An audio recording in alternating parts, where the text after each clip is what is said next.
Hey everyone, welcome back to my channel. So today I wanted to finally touch on a subject that, a video that I've been wanting to make for quite some time, but I wasn't feeling kind of comfortable enough to go about it. So as you guys can see, this is going to be about my postpartum body, and I'm going to share a lot of photos and a lot of stuff that just, it's really hard for me to do this video only because I'm kind of very like everybody, I guess we're all a bit self-conscious about a lot of things, but especially when it comes to my waistline and my stomach or whatever, because if you guys have watched my videos for a while, if you've stumbled upon my previous videos, especially my fashion videos, then you've probably seen what my waist used to look like, and that was goals, my personal goals, and my waist has looked like that for pretty much my whole entire life. However, I had babies, not one but two, sharing a little space, and stretching me out forever. So right before I popped, I was humongous. You could sit stuff on my stomach. I was basically a table.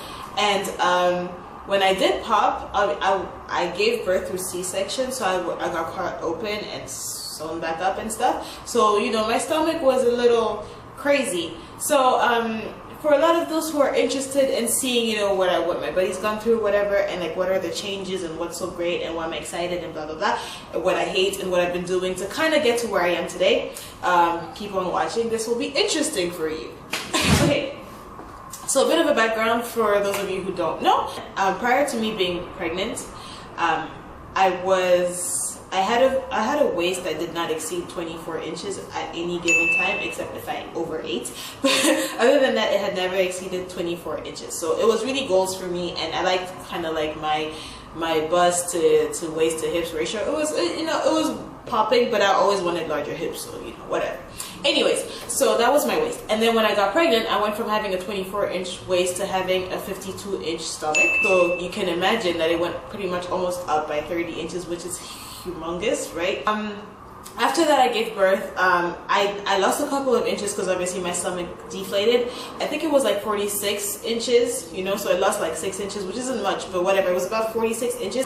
When I would stand up, obviously you would see that my stomach was still kind of round, and when I would lay down, you would see that my stomach would just fold up and whatever. So for the first few days, because I gave birth through C-section and stuff, there was a lot of air and a lot of gas in my stomach. So I basically had to fart forever for all of it to come out. And so eventually, when I did, after all the farting and all the excess, I had a 44-inch stomach, okay, which is still 20 inches greater than the stomach that I had before. So I didn't really gain weight throughout my pregnancy, but after I gave birth, I started having hips, and I think my arms gained a little weight, which I'm not comfortable with. I don't like the arm thing, but my waist, my hips gained, so which was really cool, because I went from having 35-inch hips to having 41-inch hips, which is pretty cool, because that's that was goals, you know what I mean? It was goals for I've been wanting to gain hips forever, and I didn't know how.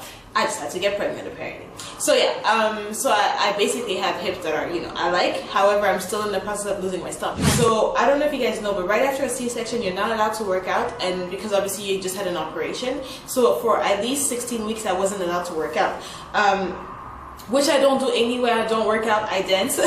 But I wasn't allowed to work out for about 4 months, and when those 4 months did hit, I was still kind of not feeling comfortable enough about it, so I kind of waited around 6 months before I did any kind of physical activity.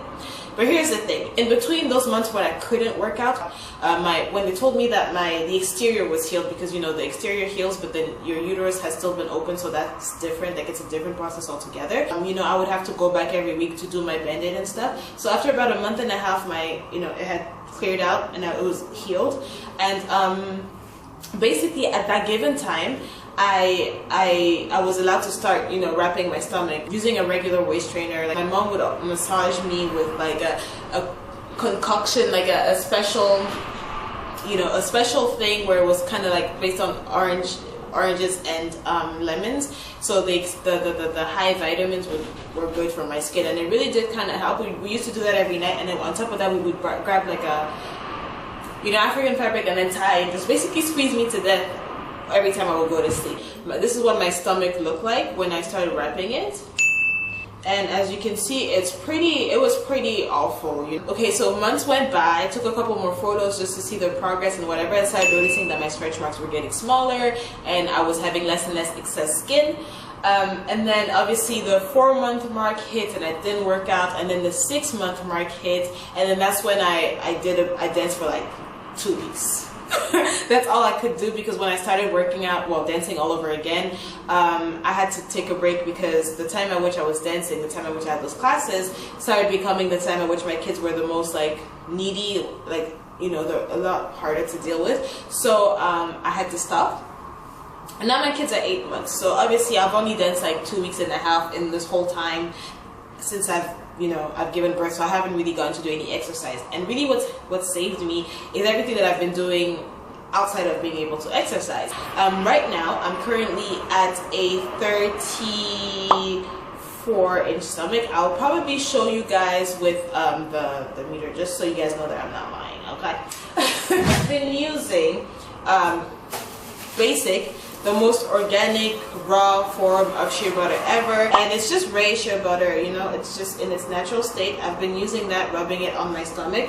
Let me just, as she elbows anything, so let me just do this while I'm at it. So I've been using that on my skin, usually like, you know, daytime, usually in the daytime, and I will just slather a crap ton of it, like seriously, no lie, and just, you know, because it's pretty hot in Senegal, and then just have it like, you know, overheat my stomach and move around a little bit, walk or whatever, and hope that it would just do its magic, you know.